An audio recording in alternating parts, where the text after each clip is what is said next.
Hi, this is Joe Shahada from Top Tier Capital. Today we had the markets end on multi-year highs yet again. This rally is still strong.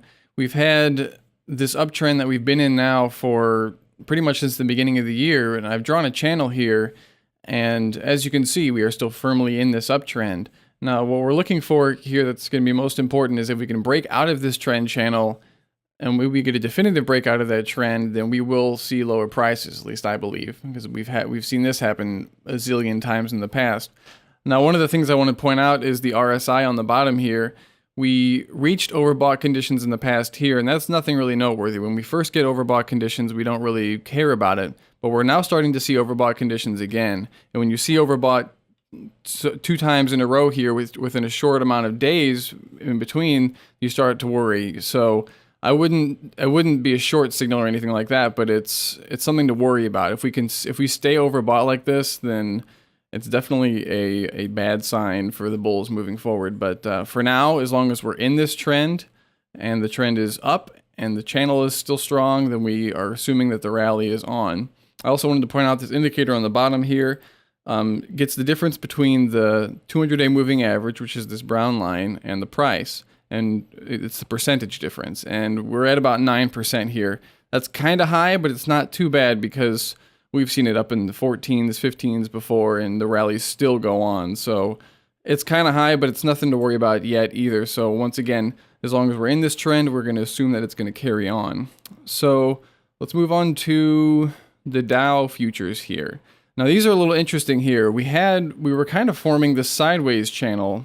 We obviously have our upward trend channel that we've been in, just like the S&Ps, but we were in this sideways channel for a little while here. And on Friday we were pointing to a possible end of both trends here. If we got a down day today, then we would have broken out of that channel, the sideways channel, and possibly the big trend channel as well. But today we had the exact opposite.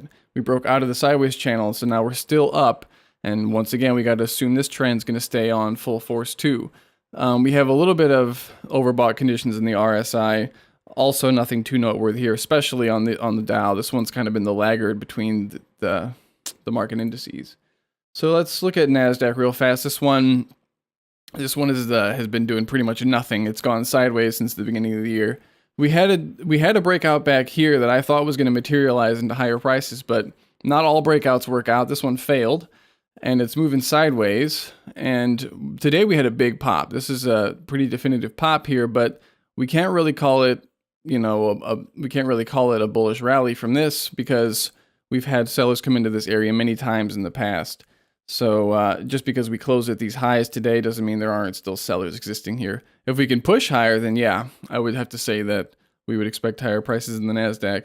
And once again, the other indices would have to confirm that too. But for now, it's just going to be sideways action in the Nasdaq. Just boring sideways activity there. Let's go to the Russell 2000 now. Same thing here. The Russell 2000 hit all-time highs again today and closed at the all-time highs. That's forever all-time highs. So pretty big, strong rally here. Now this one has moved much faster and much higher than its, than the other indices, because this one is, it's just how it works. It goes up faster and goes down harder because it's small cap stocks. Now we have another overbought condition in this RSI here. That's this lower panel indicator. And we also have overbought conditions in the stochastics, and we've had both of these for a while now.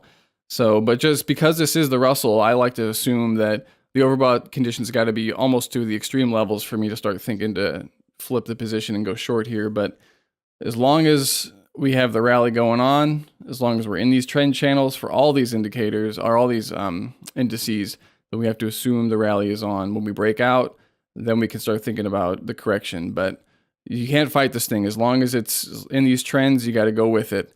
And that's all. Anyways, thank you for watching this video. You can check out all of our information at toptiercapital.com. We have a lot more analysis throughout the week there. And thank you for watching, and happy trading.